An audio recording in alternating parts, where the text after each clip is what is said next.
নমস্কার বন্ধুরা, আজ আমি বাঁধাকপির একটা নিরামিষ রেসিপি করে দেখাবো।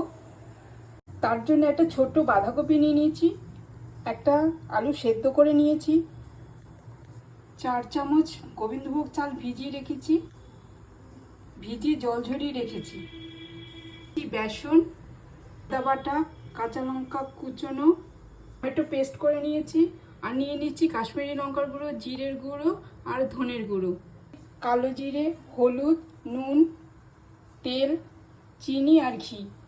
এর জন্য নিয়েছি শুকনো লঙ্কা, তেজপাতা আর জিরে। প্রথমে বাঁধাকপিটাকে আমি কেটে নেব। বাঁধাকপি কাটা হয়ে গেছে, ধুয়ে নেব।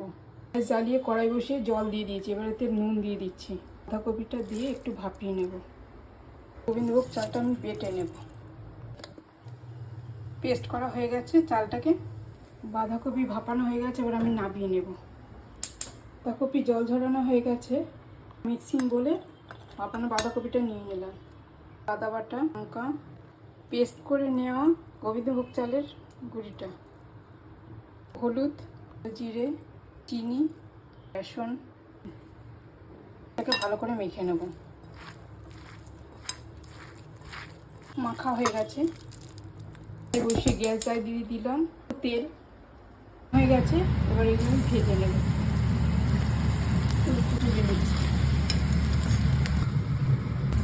এই তেলে এই ফোড়নটা দিয়ে দেবো। আদা কাটা,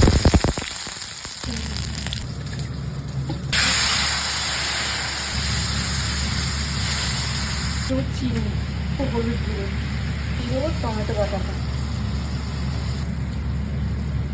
একটু নুন, ভালো করে মশলাটা কষাতে হবে। থেকে তেল বেরিয়েছে, এবার আমি আলু সেদ্ধটাকে স্ম্যাশ করে দিচ্ছি, সেটা দিয়ে দেবো।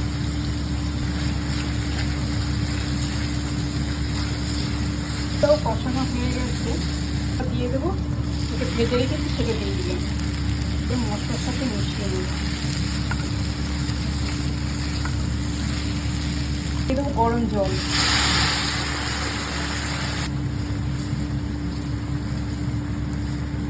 ভালো করে মশলার সাথে ভালো করে মাখিয়ে নেব। বাঁধাকপির এই রেসিপিটা আমার হয়ে গেছে, এবার ওপর থেকে একটুখানি ঘি দিয়ে দেবো, গরম মশলার গুঁড়ো,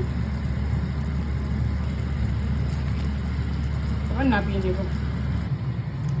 বাঁধাকপির এই রসা কষাটা যদি আপনাদের ভালো লেগে থাকে তাহলে অবশ্যই লাইক করবেন, কমেন্ট করবেন। নমস্কার।